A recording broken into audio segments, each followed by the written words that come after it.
చక్రవర్తి గారు నమస్తే సార్. నమస్కారం శ్రీకాంత్. సార్ మీరు అంటే వెరీ ఫస్ట్ నుంచి కూడా తెలుగు పీపుల్ ఎక్కడున్నా సరే సక్సెస్‌ఫుల్‌గా ఉండాలి. లేకపోతే తెలుగు స్టేట్స్ సక్సెస్‌ఫుల్‌గా ఉండాలని కోరుకుంటా ఉన్నారు. సో, ఈవెన్ బిఫోర్ డివిజన్ కూడా. కానీ మనం ఇప్పుడు చూసుకుంటే sir after division last 10 years కూడా మనం చూసుకున్నాం. ఆల్‌మోస్ట్ తెలుగు స్టేట్స్ మధ్య ఒక యానిమోసిటీ వచ్చేసింది. ఒకళ్ళొకళ్ళు అంటే అక్కడ కేసీఆర్ గారు ఉండటం వల్ల కావచ్చు, ఏదైనా కావచ్చు. ఆంధ్ర వాళ్ళని ఒక బూచిలుగా చూపిస్తా ఉన్నారు. ఆంధ్ర వాళ్ళు కూడా అలాగే తెలంగాణలో అసలు ఫస్ట్ 5 ఇయర్స్ అయితే మన ఇన్వెస్ట్‌మెంట్ మనం చేసుకుందాం. మనం తెలంగాణతో పోటీ పడదాం అనుకున్నారు. బట్ ఏ రోజైతే జగన్మోహన్ రెడ్డి వచ్చాడో అప్పుడు ఆంధ్ర వాళ్ళ మైండ్ సెట్ ఆన్ తెలంగాణ మారిపోయింది. సో, వాళ్ళ ఇన్వెస్ట్‌మెంట్స్ కూడా వచ్చి తెలంగాణలో చేసుకుంటా ఉన్నారు. కానీ ఇప్పుడు 10 ఇయర్స్ అయిపోయింది సార్. అక్కడ ఆంధ్రాలోనేమో చంద్రబాబు గారొచ్చారు. ఇప్పుడు తెలంగాణలో కేసీఆర్ గారొచ్చారు. అదే మన రేవంత్ రెడ్డి గారొచ్చారు. ఇప్పుడు చూసుకుంటే ఇద్దరి మధ్య కూడా కొంచెం ఫ్రెండ్లీ అట్మాస్ఫియర్ ఉన్నట్టు కనపడతా ఉందన్నమాట. ఎందుకంటే వాళ్ళున్న ప్రీవియస్ రిలేషన్ కావచ్చు, ఏదైనా కావచ్చు. అండ్ అలాగే ఇక్కడ కూడా తెలంగాణలో కాంగ్రెస్ కాబట్టి కాంగ్రెస్ ఏంటంటే జనరల్‌గా అంత హేట్రెడ్ పెంచి పోషించేది కాదు. వాళ్ళు కొద్దిగా లిబరల్‌గా ఉంటారు. కొంచెం డెమోక్రటిక్‌గా కూడా ఉంటారు. సో, డెఫినిట్‌గా అంతకుముందున్న అన్‌రిజాల్వ్డ్ ఇష్యూస్ రిజాల్వ్ అవుతాయేమో అన్న హోప్ ఉంది. మీరేమనుకుంటున్నారు సార్? ఎందుకంటే మనకి 10 ఇయర్స్ అయిపోయింది. డివిజన్ చట్టం వచ్చింది. డివిజన్ చట్టంలో ఉన్నాయి చాలా మటుకు అమలవ్వలేదు. అండ్ ఆ టైం కూడా అయిపోయింది. సో, ఇప్పుడైనా సరే ఈ 2 స్టేట్స్ మధ్య ఈ ఇష్యూస్ రిజాల్వ్ అవుతాయి అనుకుంటారా? లేకపోతే అలాగే వాళ్ళు పంచుకోవాల్సినయన్నీ కూడా సమగ్రంగా పంచుకుంటారనుకుంటారా? లేకపోతే ఇది ఇంకా తెలుగు తెలుగు తనం ఉన్నన్నాళ్ళు ఈ 2 స్టేట్స్ మధ్య ఇలాగే అంటే ఇండియా, పాకిస్తాన్ మధ్య ఎలా అయితే గొడవలున్నాయో, ఈ 2 స్టేట్స్ మధ్య ఇది ఇలాగే కంటిన్యూ అవుతుందనుకుంటారంటారా? మీ పర్సెప్షన్ ఏంటి సార్ ఆటి మీద? సో గతంలో కేసీఆర్ గారు, జగన్ గారు కూడా సన్నిహితులే. బట్ ఇద్దరు నియంతలు. హుహు.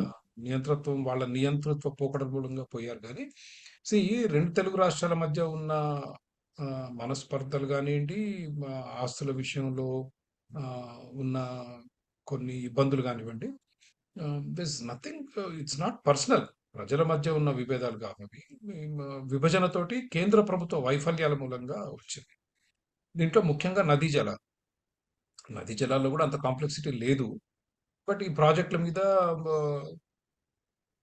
Part of the division is Krishna Godavari నదులు ప్రత్యేకంగా కేంద్ర ప్రభుత్వం పంపకాలు చేయాలి. పంపకాలు చేయడానికి కూడా అంత పెద్దగా ఏం లేదు. అంటే గోదావరిలో అసలు పంపకాలు చేయడానికి లేదు, అంతేం లేదు. కానీ కృష్ణాలోనే ప్రాజెక్టుల వారీగా ఉంది. బట్ ప్రాజెక్టుల వారీగా కూడా అలొకేషన్స్ అయిపోయాయి ఏ ప్రాజెక్ట్కి ఎంత. ఇది there is a Brijesh Kumar tribunal. ఇప్పుడు మరి దాని టర్మ్ అయిపోయిందో లేదో తెలియదు. బట్ అది సుప్రీం కోర్టుకి వెళ్ళింది. ఏది కృష్ణా వాటర్ రాష్ట్రాల మధ్య ఎట్లా పంచాలి అని. So where back to Bachawat. దాదాపు 30 సంవత్సరాల క్రితం, 40 సంవత్సరాల క్రితం బచావత్ ఇచ్చిన తీర్పుకే ఉన్నాం ఇప్పుడు. Water allocation in Krishna is done between the states. Sir మళ్ళీ కొత్త ట్రిబ్యునల్ వస్తే మళ్ళీ వాదనలు వినిపించుకుంటాయి అన్ని రాష్ట్రాలు. కొత్త ట్రిబ్యునల్ మన రెండు రాష్ట్రాలకు రావు. మహారాష్ట్ర, కర్ణాటక కూడా దాంట్లో భాగస్వామ్యం పంచుకుంటాయి. అందరూ వాదిస్తారు ఎవరికెవరు కావాలి. And there is nothing personality. ప్రతి రాష్ట్రం మొత్తం నీళ్లు మాకే కావాలంటుంది. హ్మ్. అడగటం వాళ్ళ ధర్మం. ట్రైబ్యునల్ ఏం చేస్తుందంటే అన్ని రాష్ట్రాల వాదనలు విని దాంట్లో ఏది న్యాయం ఏది కాదు అనేది. అష్యూర్డ్ వాటర్స్ అంటే మీకు కొంచెం గ్యారంటీడ్గా వచ్చే నీళ్లలో అక్కడ వాదన లేదు. కానీ ఈ ఫ్లడ్ వాటర్స్ మనకేమవుతుందంటే ప్రతి సంవత్సరం కాకపోయినా 2 ఏళ్లకో 3 ఏళ్లకో వరద నీళ్ళు వస్తే వాటి మీద విపరీతమైన పోటీ. వరద నీళ్ళు ఎప్పుడు డౌన్ స్ట్రీమ్ కింద ఆ, చివర్లో ఉండే వాళ్ళకి వరదలు వస్తాయి కాబట్టి వరద నీళ్ళు కూడా వాళ్ళకి ఎక్కువ వాడుకునే అవకాశం ఇవ్వటం ఒక సాంప్రదాయం. ఆంధ్రప్రదేశ్ చివర్లో ఉంటుంది కాబట్టి వరద నీళ్ళు వాళ్ళకి ఎక్కువ వచ్చి దాని మీద ఎక్కువ గొడవ నడుస్తుంది ఇప్పుడు. ఒకటి. రెండో ప్రాజెక్టుల మీద ఇప్పుడు నాగార్జున సార్ మీరు గుర్తుందిగా మొన్న ఎన్నికలప్పుడు జగన్మోహన్ రెడ్డి గారు పోలీసులు పంపించి హ్మ్. డ్రామా అది చేశారు. అట్లాగే శ్రీశైలం ప్రాజెక్టు మీదనేమో ఆంధ్రప్రదేశ్ రాష్ట్రానికి, శ్రీశైలం ప్రాజెక్ట్ కానీ శ్రీశైలం డ్యామ్ మీదనేమో ఆంధ్రప్రదేశ్ రాష్ట్రానికి కంట్రోల్ ఉంది. నాగార్జున సాగర్ డ్యామ్ మీదనేమో తెలంగాణ రాష్ట్రం కంట్రోల్ ఉంది. వాళ్ళు అక్కడి నుంచి తోడితే వీళ్ళు ఇక్కడి నుంచి తోడుతున్నారు. బట్ ఇంట్రెస్టింగ్ ఏంటంటే శ్రీశైలం ప్రాజెక్టులో పవర్ ప్లాంట్ మళ్ళీ తెలంగాణలో. హ్మ్. సో పవర్ ప్లాంట్ నుంచి వాళ్ళు నీళ్లు కొట్టేస్తున్నారు కిందికి. ఆ, దీని అన్నిటికీ కారణం కేంద్ర ప్రభుత్వం. కేంద్ర ప్రభుత్వం ఆ, చాలా ఉత్సాహంగా, చాలా ఆసక్తితో, ఆమ్, నియంతృత్వ పోకడతో రాష్ట్రాన్ని రెండు ముక్కలు చేసింది తెలుగు ప్రజలు. చేసిన తర్వాత చేతులు ఎత్తేసింది. ఇంకా మీ సాగు మీరు దాంట్లో కొట్టుకొని చావండి. And that is not right. And I think that is where the government has failed. And hopefully things will be corrected. Next హైదరాబాద్లో ఆస్తులు. హైదరాబాద్లో ఆస్తులు జగన్మోహన్ రెడ్డి గారు కేసీఆర్కి రాసి ఇచ్చేశారు. హైదరాబాద్లో రెండు రాష్ట్ర ప్రభుత్వాలకి ఎస్పెషల్లీ ఈ డిపార్ట్మెంట్ హెడ్ క్వార్టర్స్ ఉంటాయి కదా, వాటిలో మనకు విభజన చట్టంలో వచ్చింది ఏంటంటే, అది ఏమైందో నాకు తెలియదు, మరి దాని గురించి ఆంధ్రప్రదేశ్ అడుగుతుందా లేదో తెలియదు, కానీ ఆయనైతే ఇచ్చేయటం జరిగింది ఇది తెలంగాణ రాష్ట్ర ప్రభుత్వానికి. So that is one more thing that is also needs to be looked into. కానీ ఇప్పుడు నిజంగా హైదరాబాద్ ఆస్తులు అంటే ఈ రోజు చూసుకుంటే మాత్రం అది సిగ్నిఫికెంట్ అమౌంట్ కదా సార్. సో ఇప్పుడు ఒకవేళ జగన్ గారు ఇచ్చేసారనుకుందాం. సో ఇప్పుడు మళ్ళా ఆంధ్ర ప్రభుత్వం దాన్ని క్లెయిమ్ చేసుకునే ఛాన్స్ ఏమైనా ఉంటదా? అదే నాకు తెలియదు. So that needs to be studied. అసలు ఏం ఆస్తులు ఇచ్చారు, వాటి విలువ ఎంత అన్నది ఇంతవరకు నేను ఒక శ్వేతపత్రం చూడలేదు. హ్మ్. But part of the deal I heard Jagan stuck with KCR was to give, and Andhra Pradesh రాష్ట్ర ప్రభుత్వం నుంచి అఫీషియల్ గా ఇచ్చేశారు జగన్మోహన్ రెడ్డి గారు ముఖ్యమంత్రి అయిన తర్వాత. ఏది దాని మీద మా హక్కును వదులుకుంటున్నాం. మరి ఇప్పుడు కోర్టుకు వెళ్ళొచ్చా, తెచ్చుకోవచ్చా అనేది నాకు తెలియదు. ఎందుకంటే కోర్టుకు వెళ్ళా నిలబడుద్దా లేదో కూడా నాకు తెలియదు. I don't know what the locus stand ice. ఇప్పుడు మీరు ఆస్తి ఇచ్చేసామని చెప్పి see, ప్రభుత్వం, రాష్ట్ర ప్రభుత్వం రాష్ట్రాన్ని రిప్రజెంట్ చేస్తుంది, అవును. ప్రాతినిధ్యం వహిస్తుంది. హుహు. వాళ్ళ మాటకి విలువ లేకపోతే ఇంకా దేనికి విలువ ఉంటుంది? హుహు. Again it has to be studied. I don't know. Okay. హుహు. యాహ్! అంటే జనరల్‌గా ఇంకెలా చూస్తారు సార్? అంటే ఇప్పుడు మనకి ఆంధ్ర, తెలంగాణ గూడా చూసుకున్నా సరే, మనకి 2014 నుంచి 2019 లోపు సమ్‌హౌ ఆంధ్రాలో ఇన్వెస్ట్‌మెంట్స్ గాని, గ్రోత్ గాని చాలా ఎక్కువుంది. 2019 దాకా రియల్ ఎస్టేట్ కూడా తెలంగాణలో కొంచెం డల్‌గానే ఉంది. బట్ ఆఫ్టర్ 2018 ఎప్పుడైతే ఆంధ్రాలో గూడా మనకి జగన్మోహన్ రెడ్డి వచ్చాడో, అప్పటి నుంచి రియల్ ఎస్టేట్ కూడా సక్సెస్ అవ్వటం మొదలెట్టింది. అంటే ఇది గ్రో అవ్వటం మొదలెట్టింది. సో, మళ్ళా 2023 తర్వాత మళ్ళా రియల్ ఎస్టేట్ డౌన్ అవుతా ఉంది. అండ్ ఆంధ్రాలో పాజిటివ్‌గా గ్రో అవుతా ఉంది. ఎప్పుడు ఎందుకు తెలుగు రాష్ట్రాలు ఒక దాంట్లో పాజిటివ్‌గా ఉంటే ఇంకో దాంట్లో డౌన్‌గా ఉండటం, ఒక దాంట్లో నెగెటివ్‌గా ఉంటే ఇంకో దాంట్లో గ్రో అవ్వటం. ఇది ఎందుకు జరుగుతా ఉందసల? అంటే పెట్టుబడులని లిమిటెడ్, దే నాట్ ఇన్ఫినైట్ కాదుగా. హుహు. సో డబ్బు ఏదైతే ఉందో it is limited. Chandrababu Naidu గారు అమరావతి ప్లస్ చంద్రబాబు నాయుడు గారు పిఆర్ స్కిల్స్, మార్కెటింగ్ స్కిల్స్ కొంచెం భారీగా ఉంటాయిగా. హుహు. So there was a lot of optimism in terms of what he might be able to do, accomplish, and people didn't want to lose an opportunity to invest. ఇప్పుడు హైటెక్ సిటీలో మీరు 25 సంవత్సరాలు 30 సంవత్సరాల ముందు కొంటే now it is a gold mine. So hmm. అట్లాంటిది ఏమన్నా వచ్చుద్దేమో అన్న ఆశ ప్రజల్లో అప్పుడు ఉండింది.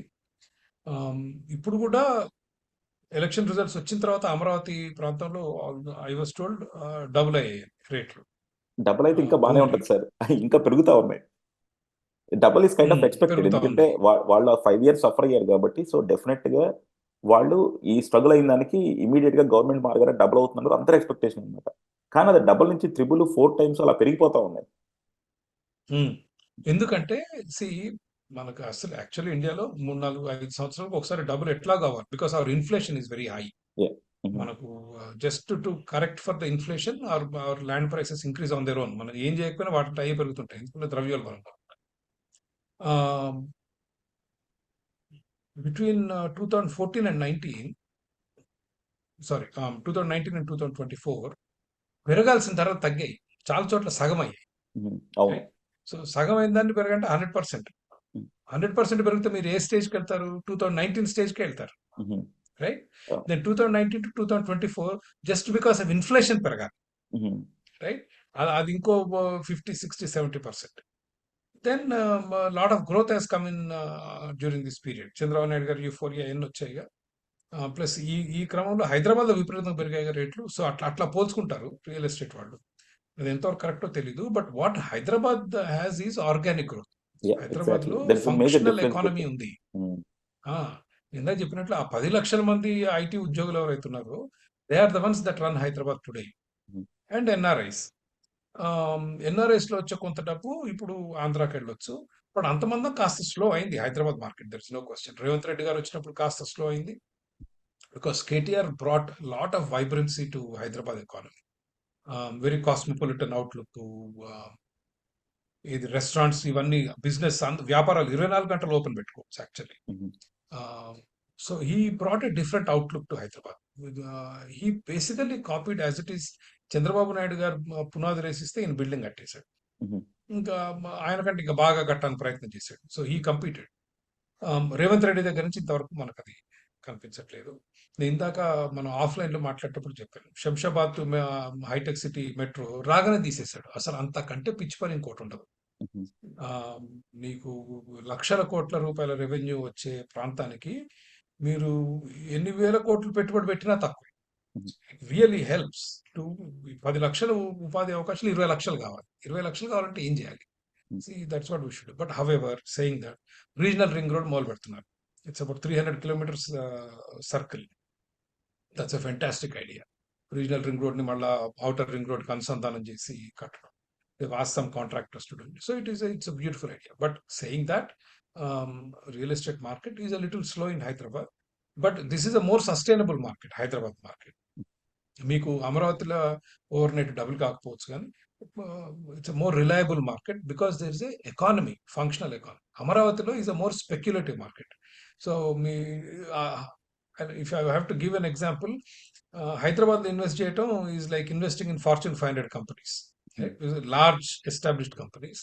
అమరావతిలో ఇన్వెస్ట్ చేయటం స్టార్ట్అప్ కంపెనీలో స్టార్టప్ ఇన్వెస్ట్ కంపెనీస్. చేస్తారు. So you yeah! Have to pick. So more risk more reward అక్కడ, హ్మ్. ఇక్కడ లో రిస్క్ లో రిటర్న్. యాహ్! హ్మ్. యాహ్! ఇంకోటి అనిపించేది ఏంటంటే సార్, మన విజయవాడ టు హైదరాబాద్ ఉంది చూసారా? ఆ కారిడార్ అనేది చాలా ఇంపార్టెంట్ కారిడార్ ఏమో అని. అప్పుడు చంద్రబాబు గారు కూడా చెప్పారు. మేము కూడా విజయవాడ కారిడార్ మీద చాలా విజయవాడ, హైదరాబాద్ కారిడార్ మీద చాలా ఫోకస్ చేస్తామని. బట్ అప్పుడు కేసీఆర్ నుంచి అంత సపోర్ట్ రాలేదు. సో డెఫినిట్‌గా ఇప్పుడు గనక తెలంగాణ నుంచి గనక ఆ సపోర్ట్ వస్తే విజయవాడ, హైదరాబాద్ కారిడార్ డెవలప్ అయిందంటే నిజంగా మనం అనుకుంటున్న తెలుగు స్టేట్స్ సక్సెస్‌ఫుల్‌గా గ్రో అవ్వడం అనేది అక్కడ స్టార్ట్ అవుతుందేమో సార్. ఎందుకంటే ఎలాగో ఇక్కడ సీ పోర్ట్స్ లేవు. అక్కడ ఈ మిగతా టెక్నాలజీ ఉంది. సో, ఆ మ్యానుఫ్యాక్చరింగ్ హబ్స్ గనుక అయి క్రియేట్ చేయగలిగితే, అక్కడ మనకి ఈ కారిడార్ మాత్రం చాలా పొటెన్షియల్ ఉంటుందేమో అనిపిస్తుంది. ఉంటుంది. It all depends on government. Hmm. Vijayawada Hyderabad corridor was the most vibrant corridor in the past governments hmm. గతంలో. కేసీఆర్ గారు వచ్చిన తర్వాత పూర్తిగా నిర్లక్ష్యం చేస్తారు. ఆయన అటు కరీంనగర్, కేటీఆర్ ఇటువైపు, హరీష్ రావు ఇంకో వైపు, వాళ్ళ ప్రాంతాలను బాగా అభివృద్ధి చేసుకున్నారు. వేరాస్ ఇది కొంచెం నిర్లక్ష్యానికి గురైంది. హవెవర్, ఆంధ్రప్రదేశ్ రాష్ట్ర విభజన చట్టంలో అమరావతి టు హైదరాబాద్ హైవే ఇది యాక్చువల్లీ కేంద్ర ప్రభుత్వం మనకు సహాయం చేయాలి. హుహు. It's significant highway. అంటే అమరావతి అని అప్పటికి లేదుగా. So they said Andhra Pradesh capital to Hyderabad. Okay. Hmm. They suggested significant highway. So అట్లాంటి పెట్టుబడులు వచ్చి డెవలప్మెంట్ వస్తే definitely. But I to actually I'm optimistic about Vijayawada Hyderabad corridor. ఇప్పుడు రోడ్డు కూడా ఎక్స్పాండ్ చేస్తున్నారు. అవును. మరి మీరు మొన్న వచ్చినప్పుడు చూసారో లేదో, it use to B 4 lane road. Now I think they are making either 6 or 8 lane road. So all of those activities will help. Yeah! చూద్దాం సార్ డెఫినిట్‌గా. ఎందుకంటే నిజంగా ఈ తెలుగు స్టేట్స్ మీద అయితే ఇప్పుడు చాలా ఆప్టిమిస్టిక్‌గా అనిపిస్తుంది. మేబీ మనకి కొత్త గవర్నమెంట్స్ రావటం వల్ల, లేకపోతే మన రేవంత్ రెడ్డి గారు మాట్లాడే విధానం వల్ల కావచ్చు, అండ్ చంద్రబాబు గారికున్న ఓవరాల్ తెలుగు స్టేట్స్ మీద ఉన్న అభిమానం కావచ్చు. సో డెఫినిట్‌గా మనకు అంతకుముందు ఉన్న అనిమోసిటీ ఉండదు. 2 స్టేట్స్ కూడా ప్రాపర్‌గా ఇది గ్రోత్‌లోకి వెళ్తా ఉంటాయి. And at the same time ఉన్న ఇష్యూస్ రిజాల్వ్ చేసుకొని, మనకున్న పొటెన్షియల్‌ని మనం డిఫరెంట్ కారిడార్స్‌లో కూడా బెటర్‌గా ఎలా ఎక్స్‌ప్లాయిట్ చేసుకోగలం కూడా చూస్తారని ఆశిద్దాం సార్. ఎందుకంటే బెటర్ దాన్ ఇప్పుడు ఏ తెలుగు పీపుల్ కన్నా వాడికి విజయవాడలో ఉండటమో, హైదరాబాద్‌లో ఉండటమో ఇష్టం ఉంటది తప్ప, ఎళ్లి బెంగుళూరులోనో, చెన్నైలో ఉండటం ఇష్టం ఉండదు. సో, డెఫినిట్‌గా ఈ అవును. 2 స్టేట్స్ మాత్రం 2 సీఎంలు వీళ్ళు గనుక పాజిటివ్ వేలో గనుక చూసుకుంటే మాత్రం తెలుగు స్టేట్స్ గ్రో అవుతుంది. తెలుగు పీపుల్‌కి చాలా హెల్ప్ అవుతుంది. అండ్ ఇన్వెస్టర్స్ కూడా రెడీగా ఉన్నారు సార్. ఆంధ్రాకి రెండు సిటీ అంటే మనకు తెలంగాణకి హైదరాబాదే గానీ ఆంధ్రాకి Vizag also Vizag. Has a similar yeah! Cosmopolitan outlook. So హుహు. వాళ్ళకి Vijayawada, Vizag 2 important. Yeah! Yeah! డెఫినిట్‌గా సార్. అండ్ అలాగే ఎన్ఆర్ఐస్ కూడా ఇందాక మీరన్నారు. వాళ్ళు కూడా ఏంటంటే 2 స్టేట్స్ మీద కూడా డిపెండ్ అయ్యి ఉన్నారనమాట. అక్కడ, ఇక్కడ 2 చోట్ల ఇన్వెస్ట్ చేద్దాము. ఎక్కడ గ్రో ఉంటే అక్కడ ఒక చోట తక్కువ ఉన్నా ఇంకో చోట ఉన్నా సరే బెనిఫిట్ అవుతా ఉంటదని. సో, అది రూలర్స్ కూడా కొంచెం మైండ్‌లో పెట్టుకొని కొంచెం పాజిటివ్ వేలో వెళ్తే మాత్రం డెఫినిట్‌గా మనకి ఫ్యూచర్ చాలా బావుంటది. సౌత్‌లో సిగ్నిఫికెంట్ ఫోర్స్ అవుతాయి మన తెలుగు స్టేట్స్ అని అయితే అనిపిస్తుంది. థాంక్ యూ అండి. Thank you very much sir.